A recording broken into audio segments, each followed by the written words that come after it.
അടുത്ത ഒരു book review. Lijesh Kumar, കോഴിക്കോട്ടുകാരനാണ്. കഞ്ചാവ് എന്നാണ് ബുക്കിൻ്റെ പേര് പോലെ തന്നെയാണ് ഇത് വായിക്കുമ്പോൾ. നമ്മൾ വിചാരിക്കുന്ന തീംസ് അല്ല ഇതിനകത്ത്. ഒന്ന് വേറൊന്നുമായിട്ട് ബന്ധമുണ്ടോ? അതുമില്ല. എന്നാ പ്രയോജനം ഉണ്ടോ? ഉണ്ട് താനും. അങ്ങനെ ഒരു റൈറ്റിംഗ് ആണ്. ചെറുകഥകൾ, നോവലുകൾ, അതുപോലുള്ളൊരു എഴുത്തല്ല ഈ സാധനം. അത്രയും മാത്രമേ എനിക്കിപ്പോൾ പറയാൻ പറ്റത്തുള്ളൂ. Relaxation and entertainment depends upon who reads it. വായിക്കുന്നവരുടെ ഇംഗിതത്തിനനുസരിച്ച് ചിലർക്ക് ഇഷ്ടപ്പെടുമായിരിക്കും, ചിലർക്ക് ഇഷ്ടപ്പെടത്തില്ലായിരിക്കും. ഇപ്പോൾ നോർത്ത് പോളിലാണ് നിൽക്കുന്നതെങ്കിൽ അടുത്തത് വായിക്കുന്നത് നമ്മൾ സൗത്ത് പോളിലായിരിക്കും. പിന്നെ നമ്മൾ വായിക്കുമ്പോൾ നോർത്ത് ഈസ്റ്റേൺ പാർട്ടിലായിരിക്കും. ഒരു എക്സാമ്പിൾ പറഞ്ഞതേ ഉള്ളൂ, പെട്ടെന്ന് ഓർമ്മ വന്നത്. അങ്ങനെ ഒരു സാധനമാണിത്.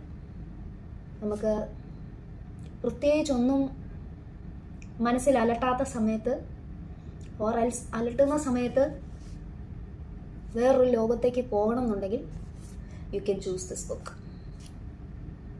ബൈ.